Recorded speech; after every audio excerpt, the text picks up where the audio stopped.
That evening, as the sun dipped below the horizon, casting long shadows across the perfectly manicured lawn of my son's estate, everything I thought I knew about success and betrayal shattered in an instant.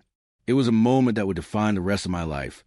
Though I didn't know it then, all I knew was that something fundamental had broken, and there was no putting it back together. I'm asking you to please tell me your name, the city you're watching from, what time it is for you, and don't forget to subscribe to this channel. The years have been kind to my son, or so it seemed. While I had spent decades building a modest but respectable business, working 16-hour days, missing birthdays and anniversaries, all to ensure he would never know the poverty I had known as a child, he had taken what I gave him and transformed it into something I barely recognized. He had built an empire, a $1 million empire that glittered with all the trappings of modern success. Luxury cars, exclusive memberships, investment portfolios that made my head spin when I tried to understand them. I remember the first time I visited his new office, located in one of those gleaming towers downtown where the elevators move so fast your ears pop. The reception area was larger than my entire first home. Everything was chrome and glass and surfaces, so polished you could see your reflection in them. Young people in expensive suits moved through the space with the kind of confidence that comes from never having known real failure. And there, in the corner office with the panoramic view, sat my son, my boy, except he wasn't my boy anymore, was he? He was someone else entirely. The transformation had been gradual, so gradual that I didn't notice it happening until it was complete. At first, it was just the clothes, the expensive suits replacing the casual where he'd grown up in. Then it was the car, the apartment, the friends. One by one, the people from his old life disappeared, replaced by what he called his network. These were people with pedigrees, with trust funds, with names that appeared in society columns. These were people who had never worried about making rent, who had never eaten ramen noodles for dinner 3 nights in a row, because that's all they could afford. And slowly, imperceptibly, I became an embarrassment. My callous hands, rough from years of manual labor before I built my business, didn't fit at the country club. My stories about the old days, about struggle and perseverance, didn't resonate at cocktail parties where everyone discussed their latest vacation to the Maldives or their vintage wine collection. My practical, straightforward way of speaking, learned in boardrooms where a handshake meant something and your word was your bond, seemed crude compared to the sophisticated verbal dance his new friends performed, saying everything and nothing at the same time. My son had made it. He was living the dream, wealth, power, influence. He surrounded himself with people I could barely recognize, people whose values seemed as foreign to me as a language I'd never learned. And me? I stood in the corner of that lavish party, the one that would change everything, watching as my son mingled with his elite circle, the very same people we once dreamed of standing beside. But somehow, it felt like I was no longer a part of that dream. I was a relic, a reminder of a past he wanted to forget. The party was being held at his estate, a sprawling property in an exclusive gated community where the houses were so far apart you couldn't see your neighbors. The invitation had come late, almost as an afterthought, and even then I could sense a reluctance in it. But I went. Of course I went. He was my son, and despite everything, I still held on to hope that somewhere beneath the designer clothes and the affected accent he developed, there was still the boy I'd raised. The gathering was everything you'd expect from the newly wealthy trying to impress the old money crowd. Ice sculptures, a full orchestra playing in the garden, champagne that cost more per bottle than I used to make in a week. People informal were scattered across the perfectly landscaped grounds, their laughter tinkling like the crystal glasses they held. I felt out of place immediately, despite the new suit I bought specifically for the occasion. It was a good suit, expensive even, but somehow everyone could tell it hadn't been custom-tailored on Savile Row. I tried to blend in, to make conversation, to be the proud father celebrating his son's success. But every interaction felt forced, strained. These people spoke a different language, one where words had multiple meanings, and everyone was constantly posturing, constantly performing. They asked what I did, and when I told them about my business, small by their standards, but something I'd built from nothing, I could see their eyes glaze over. I wasn't interesting. I wasn't important. I was just a father, the one who'd gotten lucky enough to produce someone worth knowing. And then came the moment that would change everything. I was standing near the bar, nursing a drink I didn't really want, when I saw my son approaching. But he wasn't alone. His wife was with him, a woman from one of those families whose wealth stretched back generations, who had never worked a day in her life and seemed to view that as a point of pride. I tried to like her, tried to find common ground, but there was a coldness to her, a judgment in her eyes whenever she looked at me that made my skin crawl. They approached together, a united front, and I knew immediately that something was wrong. My son's jaw was set in that particular way it got when he'd made up his mind about something, and his wife had that slight smile playing at the corners of her mouth that never reached her eyes. They stopped a few feet away, maintaining distance, and for a moment no one spoke. The party continued around us, oblivious to the drama about to unfold. And then came the words that cut deeper than anything I had ever heard. Words I replayed in my mind 1,000 times since, wondering if I misheard, if I misunderstood, if there was some other explanation. But there wasn't. The message was clear, delivered with a coldness that took my breath away. He told me I wasn't worthy of his new circle. Not in those exact words, perhaps. He was too sophisticated for such bluntness now, but the meaning was unmistakable. He explained, with the patient tone you'd use with a child who doesn't understand something obvious, that his business relationships were delicate things, that his position in society required careful curation of his image, that my presence, my background, my mannerisms, my very existence was becoming a liability. The party I helped him create, the life I had sacrificed everything to give him a foundation for, the success that wouldn't have been possible without the opportunities I provided. He told me not to show up anymore, not to his parties, not to his office, not to his life. He suggested, in that carefully modulated voice of his, that perhaps we could maintain a relationship at a distance. Phone calls, maybe, the occasional lunch, somewhere discreet, away from his world. And his wife, she agreed with him. She stood there, nodding along, adding her own observations about how important it was to maintain certain standards, how his business associates had expectations, how they needed to think about their future children and the world they'd be raised in. They both sided with each other, a team working together to exclude. Me, pushing me aside like I didn't matter anymore, like everything I'd done and sacrificed was worth nothing. I couldn't believe it, even as the words hung in the air between us. Even as I saw the certainty in their eyes, part of me refused to accept what was happening. This was my son, my flesh and blood, the baby I'd held in the hospital, the toddler who cried for me when he fell and scraped his knee, the teenager who'd come to me for advice about school and girls and life. How had we gotten here? How had the bond between father and son, a bond one thought was unbreakable, become so brittle that it could shatter over something as meaningless as social status? But I didn't argue. For perhaps the first time in my life, I found myself without words. What could I say? That he was wrong? That he was being ungrateful? That he was betraying everything I'd taught him about family and loyalty? The words would have been true, but they would have fallen on deaf ears. I could see it in his eyes. He'd already made his choice. I was the past, and he was focused entirely on the future. So I just left. I set down my drink, untouched, on the nearest table. I nodded once, not trusting my voice, and I walked away, through the crowds of people who didn't notice or didn't care, past the orchestra still playing their cheerful melodies, out to the circular driveway where valets were managing a fleet of luxury vehicles. I handed over my ticket, waited in silence in my car, modest compared to the vehicles around it, and drove away from that world. For once, I didn't argue. I didn't beg him to understand. I didn't try to make him see reason or appeal to his better nature. I simply walked out. I left the chaos, the hurt, and the empire I helped build. Every mile I drove, the weight on my chest grew lighter and heavier at the same time. Lighter because I was leaving behind that suffocating world of pretension and judgment. Heavier because I was leaving behind my son, perhaps forever. The coast was calling. I needed the peace, the solitude, to think. I needed space from the city, from the memories, from the life I built that had somehow led to this moment. And so I drove, alone, down the winding roads, headed for the coast. The radio stayed off. I didn't want music or news or voices.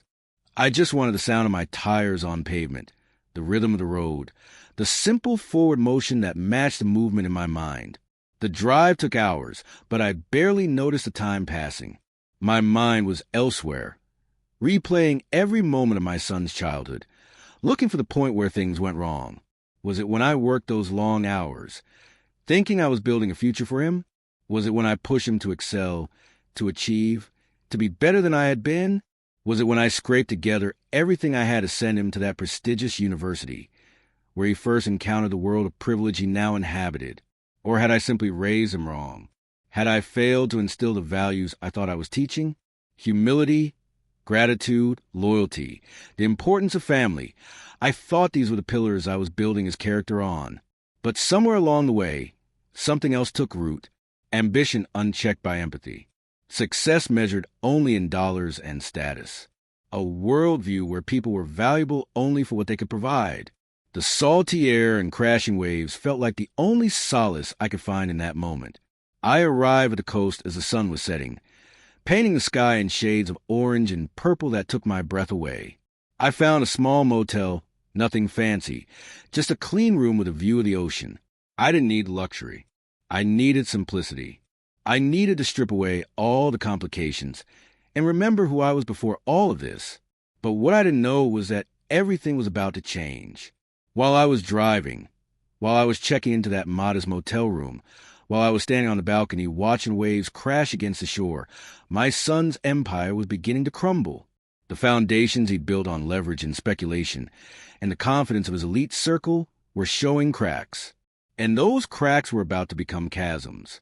I sat there, watching the sun set, the calm of the ocean giving me a sense of peace I hadn't felt in years.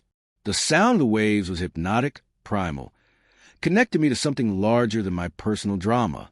Out here, the social hierarchies that seemed so important in the city were revealed for what they were: arbitrary human constructs with no real meaning. The ocean didn't care about your net worth or your connections or which clubs you belonged to.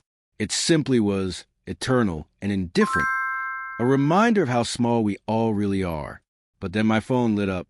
I'd left on the small table in my room, intending to ignore it, to disconnect from that world completely. But the buzzing was incessant, notification after notification, the screen lighting up the darkening room like a warning beacon. At first, I ignored it. Whatever it was could wait. I deserved this peace, this moment of respite. But the buzzing continued. Dozens of messages, urgent ones. My heart skipped a beat as curiosity overcame my desire for solitude. I picked up the phone, and my breath caught as I read the first few messages. They were from business associates, from old friends, from people I'd known for years asking if I'd heard the news. Investors, business partners, all asking questions I didn't have the answers to. Something had gone terribly wrong. The empire my son had built was crumbling. The details came in fragments, pieced together from frantic messages and news alerts. A major investment had gone bad. Partners were pulling out. Regulatory issues that had been overlooked in the rush to grow were catching up with him. The house of cards he'd built, impressive as it looked from the outside, was collapsing under its own weight. I sat there in that motel room, the ocean continuing its eternal rhythm outside my window, and I read message after message detailing the catastrophe. The numbers were staggering. Millions of dollars evaporating in hours. Investors demanding their money back. Lawsuits being filed. His elite circle, those people who had seemed so impressed with him, were distancing themselves with a speed that would have been comical if it wasn't so tragic. Fair-weather friends abandoning ship at the first sign of trouble. And somewhere in the midst of all this chaos, my phone rang. His number, my son. For a long moment, I just stared at it, watching it vibrate in my hand, wondering what he could possibly say to me now. Was this an apology? A plea for help? Or just panic? Reaching out to anyone who might be able to help him salvage something from the wreckage? I didn't answer.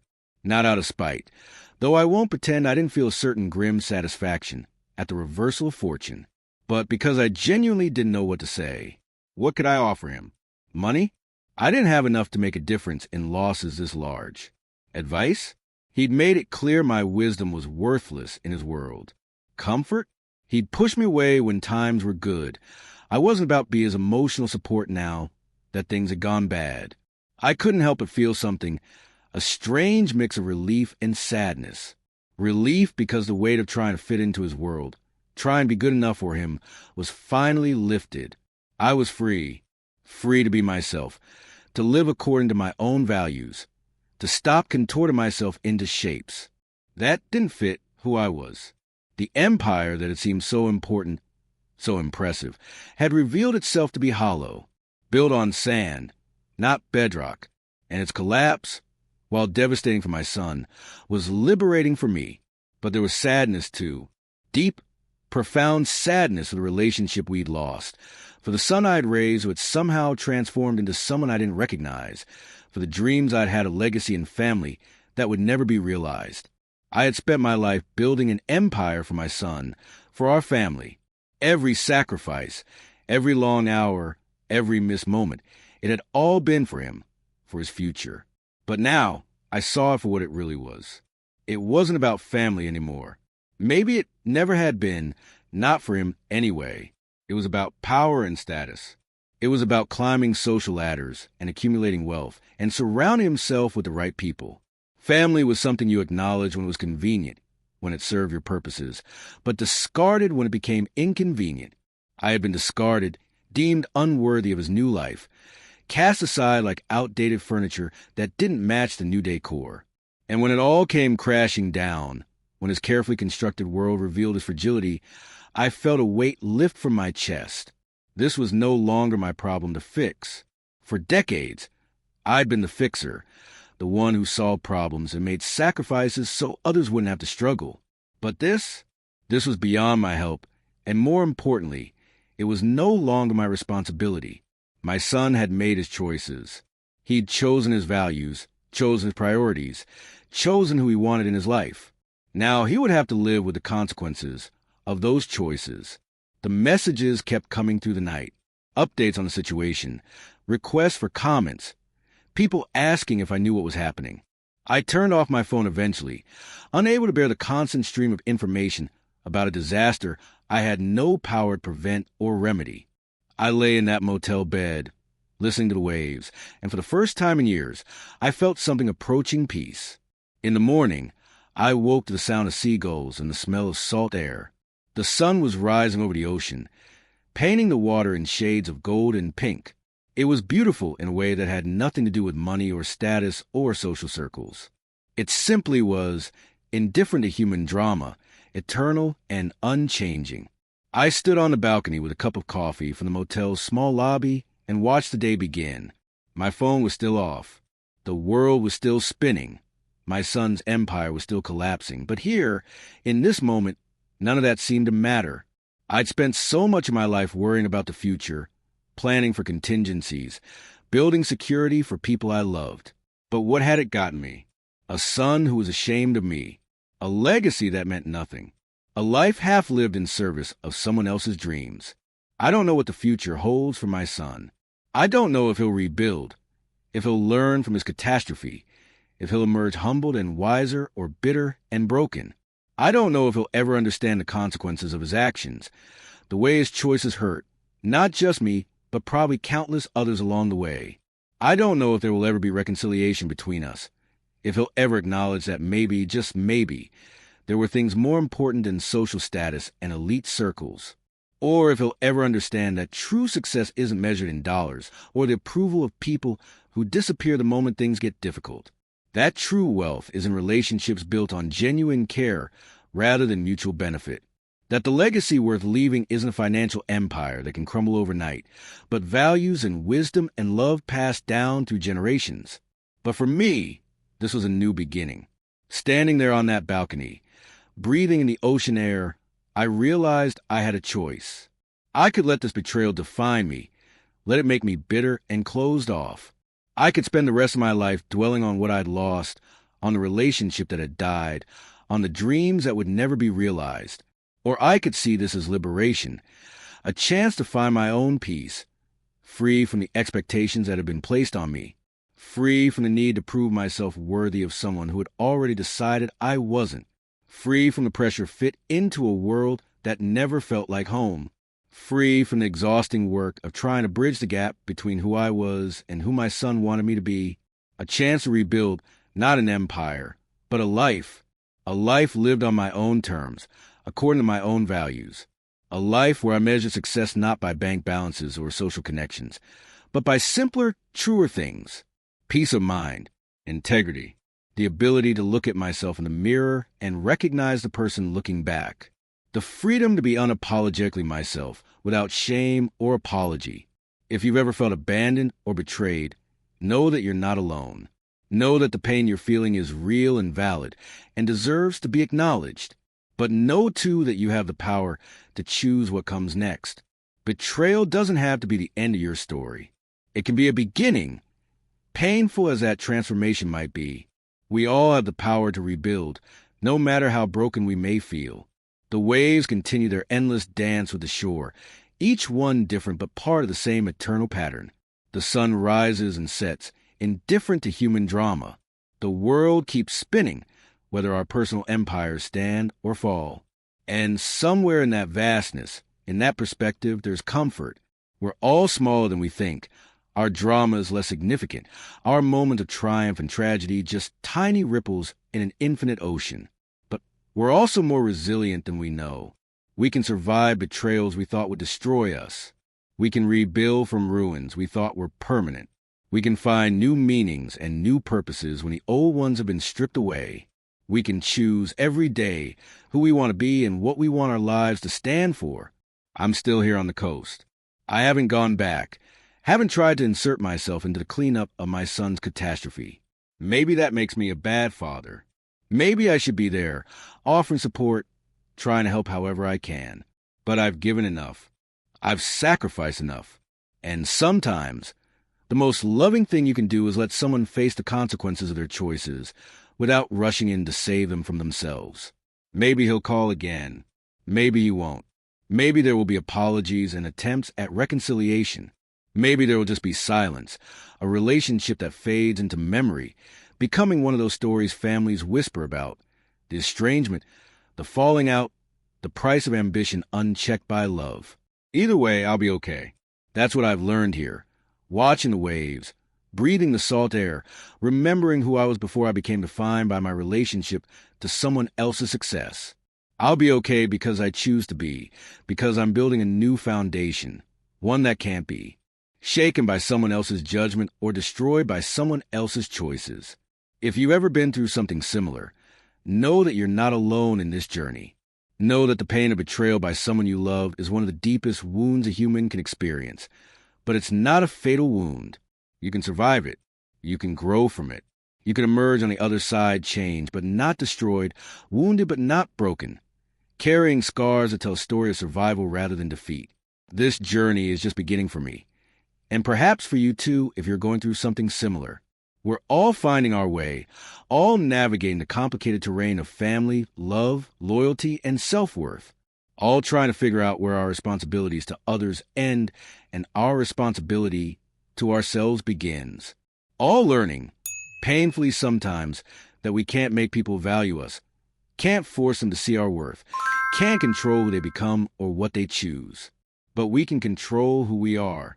We can choose integrity over approval. We can choose peace over pretense. We can choose to walk away from situations that diminish us, even when walking away breaks our hearts. We can choose to rebuild, to start over, to create new meanings when the old ones have crumbled to dust. And together, in sharing these stories, in acknowledging these struggles, we can find our way through the darkness and into whatever light waits on the other side. Subscribe for more stories of family, betrayal, and redemption.